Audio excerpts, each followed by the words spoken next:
എന്നാൽ ഇത് കണ്ടോ, ഇവന്റെ മുഖം മൂടി പിച്ച ചിന്തുന്ന ഫോട്ടോകളാ.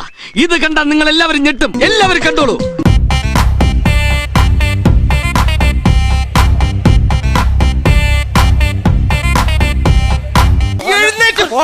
ബാക്കിയുള്ളവനെ അസൂയപ്പെടുത്താതെ.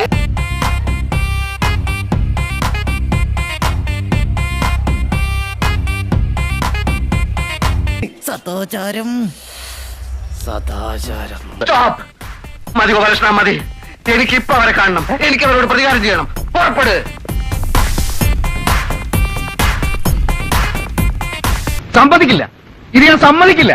സമൂഹ മാധ്യമങ്ങളിൽ വീണ്ടും വിവാദമായി ഒരു വെഡ്ഡിംഗ് ഫോട്ടോഷൂട്ട് കൂടി. തൃശൂർ കേന്ദ്രമായി പ്രവർത്തിക്കുന്ന വെഡ്ഡിംഗ് സ്റ്റോറീസ് ചിത്രീകരിച്ച വിവാഹപൂർവ്വ ഷൂട്ടാണ് സഭ്യത ലംഘിച്ചെന്ന ആക്ഷേപം നേരിടുന്നത്.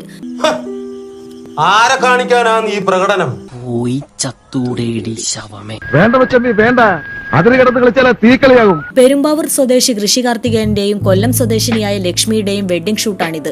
ഇരുവരും ആവശ്യപ്പെട്ടതനുസരിച്ചാണ് സോഷ്യൽ മീഡിയയിൽ ചിത്രങ്ങൾ പ്രദർശിപ്പിച്ചത്. പരമ്പരാഗത ശൈലിയിലുള്ള ചിത്രങ്ങൾ ഒഴിവാക്കി പുതിയ ട്രെൻഡ് പിന്തുടരണം എന്ന ആഗ്രഹമാണ് ഇത്തരത്തിലുള്ള ഫോട്ടോഷൂട്ടിന് തയ്യാറായതെന്ന് ഋഷി പറയുന്നു.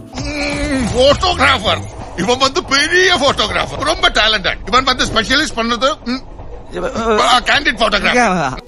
നീ ആള് കൊള്ളാമല്ലോ. കൊള്ളാം അല്ലേ? ഇവിടെ കിടക്കുന്ന ഡൂക്കിലീസ് ആയ നിങ്ങൾക്കൊന്നും ഇതുപോലുള്ള ഗ്രൂവിയായ ക്വസ്റ്റ്യൻസ് കണ്ടാൽ അറിയില്ല. ഇതുപോലൊരെണ്ണം ഞാൻ വിട്ടിട്ടുണ്ട്. അതിന്റെ മേളിലായി മുണ്ടെടുത്തിരിക്കുന്നു. മുണ്ടില്ലേ പറ, ഒരെണ്ണം ഞാൻ തരാം. പക്ഷെ ഉടുതുണി ഉടുക്കാതെ ഇവിടെ നടക്കാന്ന് വിചാരിച്ചാ ഈ കുറുപ്പിന്റെ ഗുണം മാറും. ചിത്രം സമൂഹ മാധ്യമങ്ങളിൽ പങ്കിട്ടതിന് പിന്നാലെ ചിത്രങ്ങൾ ഹിന്ദു പാരമ്പര്യ വിവാഹങ്ങൾക്ക് എതിരാണെന്ന് പറഞ്ഞ് ഒരു കൂട്ടർ കമന്റുകളുമായി രംഗത്തെത്തുകയായിരുന്നു. ഇവിടെ എല്ലാവർക്കും അസൂയയാ. ഈ അകമ്പടി ഉണ്ടല്ലോ, അത് ഇവിടെ ആർക്കും കണ്ടിട്ട് അത്ര സഹിക്കണില്ല. എന്തൊക്കെ പറഞ്ഞാലും ഇത് ഞങ്ങളുടെ മതത്തിനെതിരാണ്. താനാരാ മതത്തിന്റെ കാവൽക്കാരനാ? ഒന്ന് ഇറങ്ങിപ്പോടോ. ചിലരുടെ സംശയം കല്യാണത്തിന് മുമ്പ് ഇങ്ങനെയാണെങ്കിൽ കല്യാണം കഴിഞ്ഞാൽ പിന്നെ എങ്ങനെയായിരിക്കുമെന്നാണ്. ആരാന്റെ കാര്യത്തിൽ എന്താ താല്പര്യം? തെറ്റി ശരി നിശ്ചയിക്കാൻ നിങ്ങളാരാ? വലിയ ന്യായാധിപം വന്നിരിക്കുന്നു. എന്താ ഷാജി? ഞാനൊരു കാര്യം പറയട്ടെ. പറഞ്ഞു. നീ എന്തിനാടാ ഇങ്ങനെയൊക്കെ ചെയ്യുന്നത്? ഒരു സുഖം, ഒരു നമുക്ക് ആരെയും കളിപ്പിക്കുമ്പോണ്ടല്ല, എന്തോ ഒരു ഇവിടുന്ന് കരിച്ചിങ്ങനെ വരും. എന്നാൽ ഷൂട്ടിൽ യാതൊരു തെറ്റുമില്ലെന്നു തന്നെയാണ് ദമ്പതികളുടെ നിലപാട്. എന്റെ ഭാര്യയ്ക്കൊപ്പം ഞാൻ നടത്തിയ ഷൂട്ട് എന്റെ വീട്ടുകാർക്ക് പ്രശ്നമില്ല, ബന്ധുക്കൾക്ക് പ്രശ്നമില്ല. അത് ശരി. അപ്പൊ പരാതി ഉലഹന്നാനല്ല. ഇതെന്തായാലും നല്ല നടപടിയല്ല. ഞാനേ സ്വന്തം ചേട്ടനെ പോലെ സംസാരിക്കുന്നത്. ഷൂട്ട് ചെയ്യുമ്പോൾ വസ്ത്രം ധരിച്ചിട്ടുണ്ട്. ഷോർട്സിന്റെയും സ്ലീവ്ലെസ് ഡ്രസ്സിന്റെയും ഒക്കെ മുകളിലാണ് പുതപ്പ് പുതച്ചത്. അത് ശരി. ഞാൻ കരുതി നീ എന്തോന്ന് കരുതി. ഇല്ല, ഞാൻ വെറുതെ കരുതി. പക്ഷെ ഷോൾഡറും കാലും കാണുന്നതും ഒക്കെയാണ് സദാചാരക്കാരുടെ പ്രശ്നം. ഈ നാട്ടിൽ ചികിത്സിക്കേണ്ടത് മൃഗങ്ങളെയല്ല, വിവേകബുദ്ധിയില്ലാത്ത ഒരു കൂട്ടം മനുഷ്യമൃഗങ്ങളെയാ.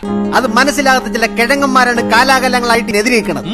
2000 ഞങ്ങൾ ഇനി സമ്മതിക്കില്ല. സാരിയുടെ കുറച്ചു ഭാഗം മാറിയാൽ വരെ സദാചാര പോലീസ് ആകുന്നവരിൽ നിന്നും ഇതിലും കൂടുതലൊന്നും പ്രതീക്ഷിക്കുന്നില്ല. അതെനിക്കിട്ട് താങ്ങിയാന്ന് മനസ്സിലായി. പണ്ടത്തെ കാലത്തെ കൊല്ലത്തിലൊരിക്കൽ ആൾക്കാർക്ക് വയസ്സ് കൂടുന്നത്. ഇപ്പൊ ഒരൊറ്റ ആഴ്ച കൊണ്ടാ ഓരോരുത്തർ കിളവന്മാരാകുന്നത്. ശരിക്കും പറഞ്ഞ വയറ് നിറച്ചും കിട്ടി നല്ല പൊളിച്ചെറി. നിനക്ക് പിന്നെ ഇടയ്ക്ക് കിട്ടുന്നോണ്ട് വലിയ പുതുമയൊന്നും ഇല്ലല്ലോ. Wish you happy married life. ഞങ്ങളാരും അങ്ങനത്തെ ആൾക്കാരല്ല. അപ്പൊ ഞങ്ങളെന്നാ പോട്ടെ. വരട്ടെ.